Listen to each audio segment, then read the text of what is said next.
ভাবি, তোমার উপর কিন্তু আমি প্রচন্ড রাগ। তুমি আমার বিয়ের বরযাত্রীতে গেলে না কেন? আরে বাবা, সবাই মিলে একসাথে চলে গেলে হবে? কাউকে না কাউকে তো বাসায় থাকতে হবে নাকি? সে তুমি যাই বলো, এই কাজটা একদম ঠিক করোনি তুমি। আচ্ছা, তোরা এখন এসব বাদ দে। তুই না হয় তোর ভাবের সাথে পরে এই বিষয়ে নিয়ে ঝগড়া করিস। নতুন বউ আসছে, এই মিষ্টি মুখ করে বরণ করো না। নাও বোন, মিষ্টি মুখ করো।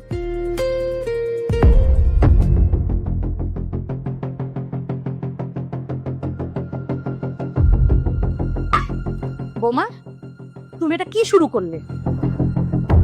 তোমাকে না বারবার বলেছি এই অনুষ্ঠান থেকে দূরে থাকবে। মা, এসব কি? তুমি ভাবির সাথে এমন করছো কেন?